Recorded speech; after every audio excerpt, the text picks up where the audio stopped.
You're listening to the Rainmaking Podcast,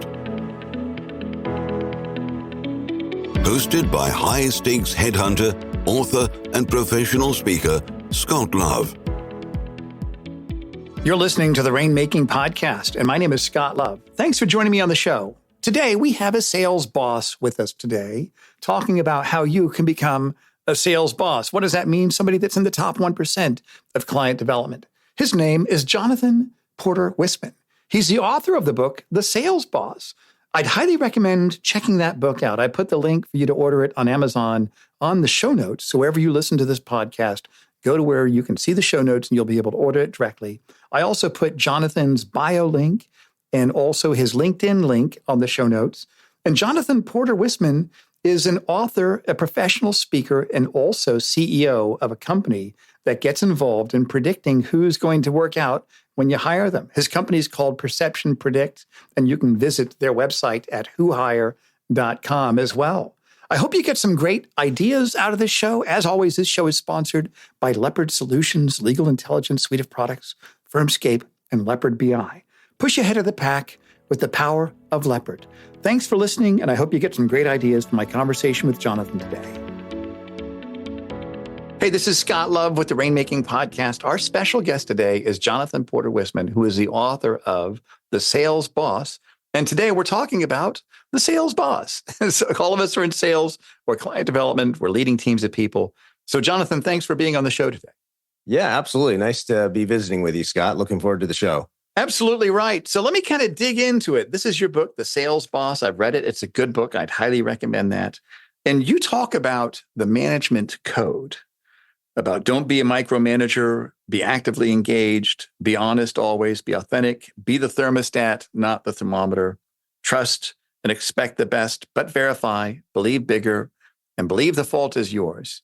And that's a really good, simple code that you articulate here that kind of sets us up for how we can be effective at leading our team. Let me ask you this question. Out of all those, where do you think people kind of stumble the most? What are kind of the most obvious pitfalls among that code that you find people really struggle with? Yeah, one of the management, when I isolate that directly to the management code, I think the one that people fail the most in is the fault is yours. Oh, yeah. Tell me about that. What does that mean exactly? What I mean by that, when I call somebody the sales boss, let me define that to start with. So a sales boss, I define that as a sales leader that's operating at the top 1% of their industry. Yep. And I use the term boss for a couple of things. One is I don't like to hear somebody say, oh, I'm managing. I like it when people say I'm doing it like a boss. Yeah, that's right. That's right. And then it's also an acronym, BOSS, it's an acronym, and we could talk about that, but that they can use to get performance out of their team. So the reason I say the fault is always there is because a top 1% leader recognizes that their job is not excuses. If the problem is in marketing, then they need to help figure out what's going on in marketing. If the problem is they have a competitor that they're not well positioned again, they need to figure that out, right? Whatever it is that's standing in the way of their team being able to produce results, they have to do that. And if they've hired people on their team and those people need training and development, they have to recognize that it's them at the end of the day. They picked them and they got to live with them. Yeah, that's a leadership attribute, I think, that is timeless and parallels, really transcends all industries. Don't you think so? Yeah, absolutely. Yeah, that's something when I went to the Naval Academy, we learned. You have to accept full responsibility for your actions. In fact, when you're a plebe, your first year there, you can only give 5 responses to an upperclassman. And one of those is no excuse. No excuse, sir. You can't give an excuse. You have to accept responsibility. How do you think people can get to that point where they can accept full responsibility and they take that total ownership on?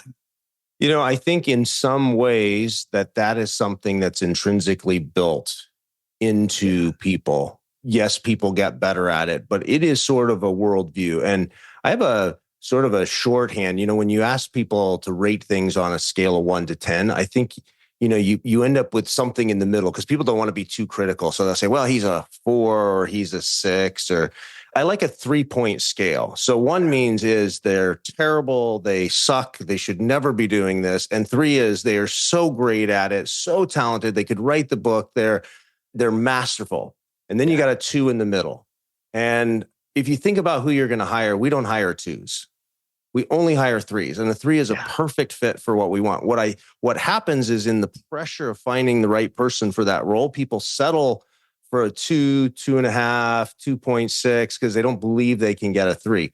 Why I say that related to sales leader, I don't think everyone is equipped to be a sales boss, a top 1% leader. That level of transparency and harshness with oneself about holding oneself accountable for results is a pretty rare thing. But when you find it, that's when you have success. It's probably like, in your background, when you have an attorney that is a rainmaker, they have that special, it doesn't mean they don't train. It doesn't mean they don't pay attention to how they do what they do, that they're not an expert, but they also have that special thing that allows them to pull all that together. Absolutely right. That's really interesting. I love the depth that you have in your book here, where you talk about what do you do in your first 30 days as a new boss, the truth about humans, the DNA of a sales boss, talking about the market for hiring, and then even the step-by-step process to hiring a sales superstar. And I wanted to talk about that a little bit better, because all of us that are listening, we're rainmakers. We're busy, but most of us have people that support us. And it's really hard to be truly solo. You want to hire somebody that's going to support your efforts in serving your clients and getting business. Kind of give us an overview. What would be the major areas that a sales boss needs to keep top of mind as they start hiring people to do the work? Yeah, maybe do one click deeper on that question and make sure I understand what you're asking for there. So let's say somebody listening to this has to hire an associate, and they want to train that associate to do the work that they're doing and also to be a rainmaker. Where should they start, and where do they go from a starting point? Yeah. So I think the starting point is being crystal clear on what is it that you need that person to do. And secondly, what is rainmaker status for that role, for that thing you want to do? Like that's the only way you're really going to be able to find it, is if you're crystal clear about what you want. But what I see happen is people hire somebody and then they sort of get a rolling start around, okay, well, they're good at this. Let me have them do more. Let me have them do this. So the very first thing is being crystal clear about what it is that you want. But then in the actual hiring process, from the way you write the ad, you don't want to talk about the role. You want to talk about the person. So, right. If you need somebody that can stand in front of the room and hold the attention of the room with great respect, that better be described right in the front of the advertisement. If you need somebody that has great relationships you're describing that sort of person, not actually the job. So when people read it, they go, oh, that's me. And you're getting them to apply in that. And the second thing is, I use this, and this comes out of sort of the Sandler world way back, if some of your readers are familiar with the Sandler sales process. But David Sandler used to say that sales is a stage play put on by a psychologist. And I think of the hiring process the same way. You get to decide what the setting and the lights and the music as you're bringing people into your organization. And everything from that first hello on a phone call or an email all the way through how do you onboard them into your company is setting a standard for what greatness is within your organization. Yeah. Right. And an A player, especially an A player, wants to be surrounded by other A players. They want to feel like they earned their way onto your team. If it's easy for them to get on your team, they don't feel like an A player. They feel like you let everyone on the team. Yeah. And I also like to create this aura, even with an A player, that they say, well, I might be an A player, but I'm going to have to step it up if I'm going to fit on Scott's team. Yeah. Because that's how you really get the extra level. And so let me ask you this then. You talk about the different stages. And I like the things that you mentioned about setting those expectations, being clear about that. But what's the 4-stage process? You talk about the 10-minute phone screening, and then you talk about a pressure interview, performance interview, and a romance interview. These are things I've never heard of before. Kind of go a little bit deeper. Yeah. So you could take these 4 pieces, and in some hiring processes, it just wouldn't, necessarily apply. Like, let's say you're recruiting somebody and you're trying to get them away from another law firm. Your approach might be slightly different. So I structured that from, the entirety. So on the left hand, a phone screen is if you have a lot of applicants coming in, you just need to screen through them. I call it a 10-minute phone screen. And right at the beginning, especially in sales roles, my job is really just to understand, based on their tonality and the way they talk and the way they think, do I want to spend another hour with them? Yeah. Right. Because frankly, I don't want to spend time with people if they can't light me up in that first 10 minutes. Yeah. And Interesting. I'm not going to be rude, but I'm going to be fast and short. And because a great salesperson who has that in their DNA, even by the end of the 10 minutes, even if I'm trying to hold to a 10-minute and cut them off, I'm going to find myself enjoying the conversation and be at 20 minutes. Yeah, right. And they're going to have that same, influence on their prospects that they're selling to. So that's the 10-minute interview. The performance interview, or the pressure interview, is really that I tell business owners, if you're going to hire someone, I want you to think about that the minute they walk out of that room, you have to cut them $500,000 check when you say yes. Because that's the seriousness. Right.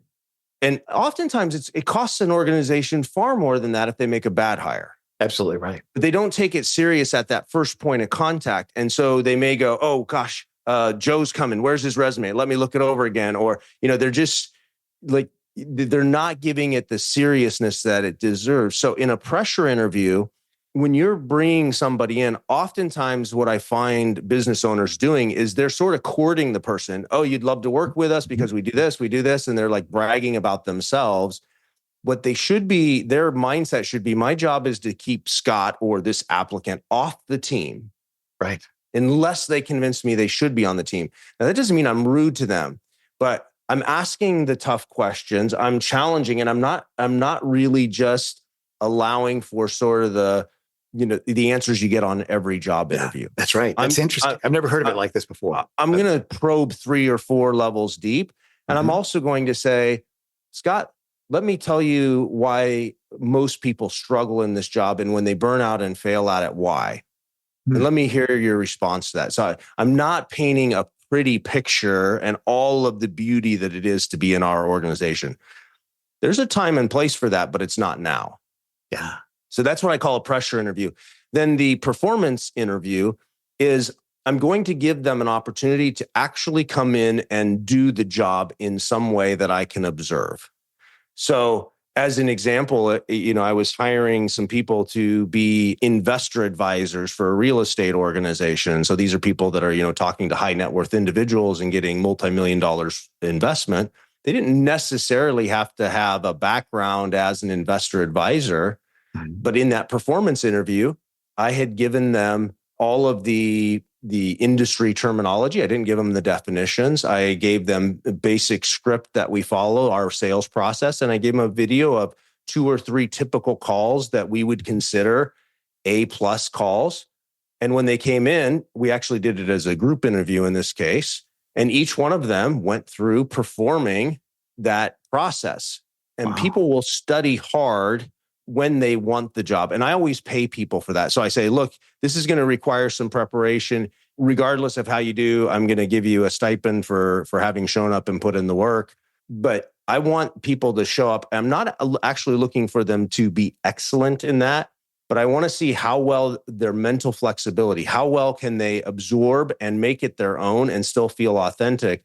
And at some point in that performance interview, I'm going to say, Scott, you did really great, but there's a few things I noticed you're missing. Are you okay if I share that with you?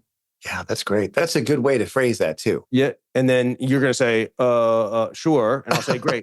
Well, I like how you did this. And I'm just, even if I have to make something up, I'm going to say, the one thing that I think you're really going to run into trouble with is X, Y, Z. Like went here. And I just think your instinct was off on this question. 2 things I'm looking for. I challenge them. Hey, that's my AI balloons there. Zoom's doing that sort of thing. But the 2 things that happen there is, one, the person you're interviewing, do they ask a follow-up question? Do they go, Scott, I appreciate you sharing that with me. Tell me more. Because that's what you want them to do in a sales role. Yeah, right. That's right. Exactly. When they're challenged is not to take offense, but to dig deeper. So if they do that, one, I'm happier. Second, I'm going to ask them, do you want another shot at it? Yeah. And you would be surprised at how many people go, no, I think I got your point, but let's move on. But your A player will go, heck yeah, let's go again. Yeah, right, and right. Not only will they be able to do another at bat without, being nervous, but they'll also naturally incorporate the feedback that you gave them. And that's really what you're looking for. You're looking for somebody who's can naturally take feedback and not all of a sudden make them awkward, because those are the people that are going to learn quickly and bring their own talent to it. Does that make sense? So I want to create that in the interview, because I really don't care where they came from or what school they had. I really care, can they do the job at a high level? This is interesting. I know there's a lot of deep psychology to this. And when you take something away, it's much more attractive to people. It's not too easy, right? Yeah. It all has all that in there. And you're actually engaging them and seeing how do they respond to you, what you said. Can they take feedback? Yeah. I can see some people, they might get that. No, I'm out of here. I'm done. Well, you just save yourself a lot of money. You save yourself half a year. Yeah. And sometimes people are so desperate to find that person and fill it, because let's face it, like going through having an open spot on your team is not fun. Like it requires bandwidth you don't have. It requires time you don't have. That's why people hire recruiters. However, to fill that role with a 2 rather than a 3 means you only have the illusion that you filled the job. Yeah. Because you're not going to be happy with their results. You're going to be managing them out of the organization. You'll be right back looking for your superstar. Absolutely right. So I say, hang in, get the superstar. The last one of those is the romance interview. And that's the one most people start with. Right. Scott, you would love working with XYZ company because we've been around for multifamily generations and we got a great pay package. And you're going to love our customers and we're the best, right? That's the romance. Like, why should you? But I don't need to have that romance with someone until they have agreed, right, that they want this job and they're working hard for it. And I feel like, hey, this is the right person. This is my A player. Right. So let me ask you this. Are these all interviews? Is this like 4 separate times you're meeting with them? Or do you have... I've structured it completely differently depending on the industry. What I want to make sure is the components of all of that exist in some form or fashion. So some people get that out of the way, more rapidly. Other people take a smaller pace. I have a 6th interview that I put in there that's not in the book. This is like the bonus section. Okay, tell me about that. What's that? The bonus section is the bumbling idiot interview. And what I mean by that, Scott, let's say you interviewed me and you love me, right? And we've had great meetings and you decide you're going to hire me, right?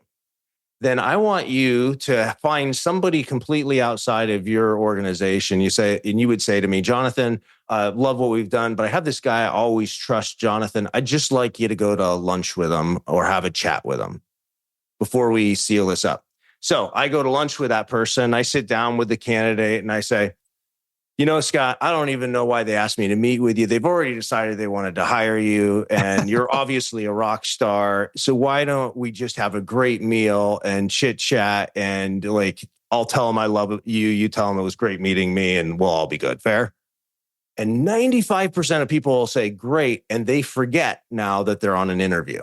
Oh, wow. And so they'll start talking about the real reason they left that last job and that they had a boss and so all of the stuff that they were unwilling to bring out at an interview gets plopped onto that table. Wow. Because you've already played that. I'm on your side. I'm going to say I love you. You're going to say you love me and Scott's going to hire you. But there's a human need for them to pay you back for that generosity and leeway you gave them when they sat down at the table. Now, what you have to be prepared for is the backlash. So if I come to you and I say, Scott, you shouldn't hire this guy. The real reason you lost the job is this and why, right? And you can put the pieces together. Guarantee you that person is going to call Scott and say, Scott, I don't know why you ever hired this guy, Jonathan, to chat with people. He was just a complete ass. He didn't know what he was talking about. Because they're going to know that bumbling idiot's the one that sunk the ship. Right. So you just have to be ready for that. Interesting. That's the power move right there in interviewing. Yeah. I want to have you back on my show because there is a lot more that I want to pull out of this book that you wrote, because this is like almost like an entire course, but it can be read pretty quickly and published by Wiley also, which is really interesting. Good for you. Awesome. So, well, let's do that and get another opportunity to be together. This is the thing I love. Nothing happens until somebody sells something, and it's a noble profession. The lifeblood of a company's business is their ability to bring somebody in, bring them up to speed, and keep them long term. Yeah, and that's absolutely what you got to get specialist in. And so let me ask you this. If there were 3 action steps people can take to becoming a better sales boss, and I know we talked about hiring, we talked a little bit about philosophy in terms of the code that they should have, what would be 3 action steps people can take to become better at being a good sales boss? Well, 1, buy my book.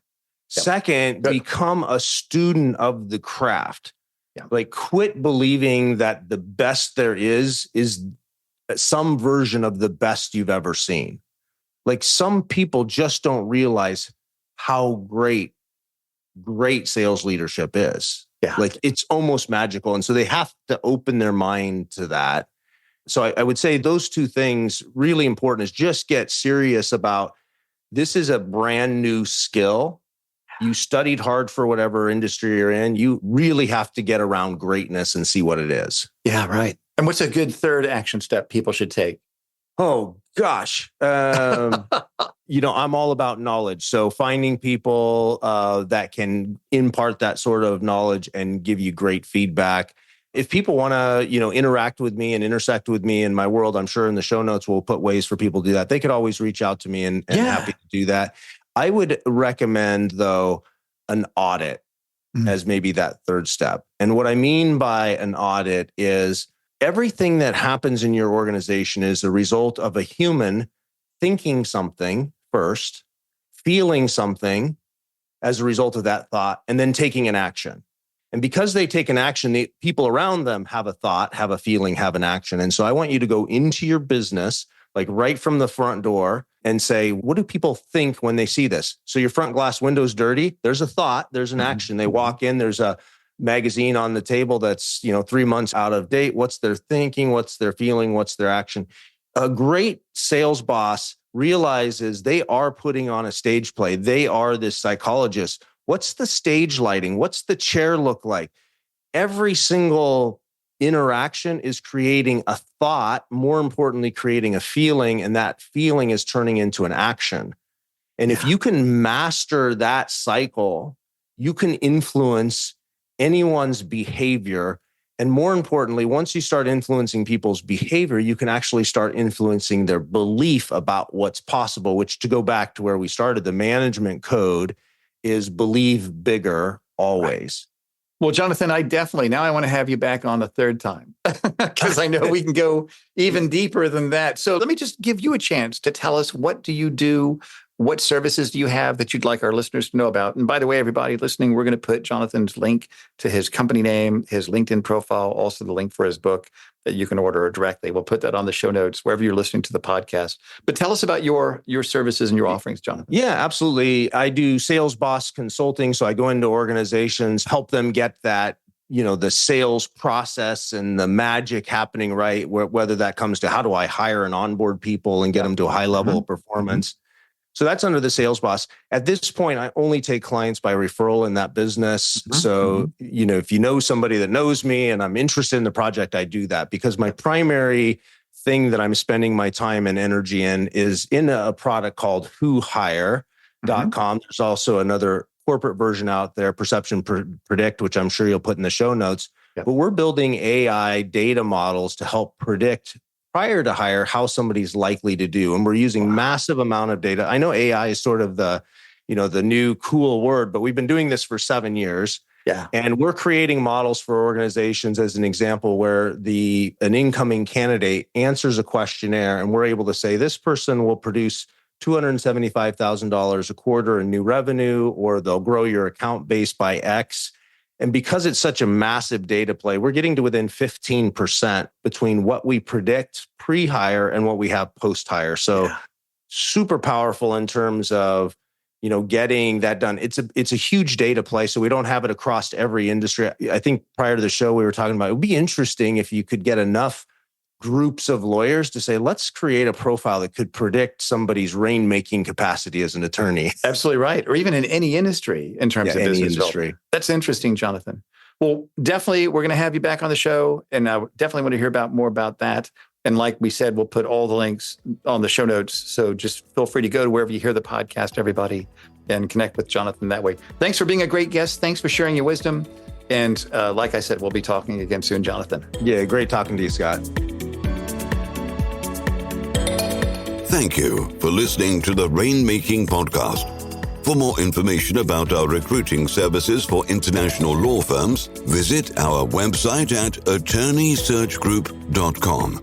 To inquire about having Scott speak at your next convention, conference, sales meeting, or executive retreat, visit therainmakingpodcast.com.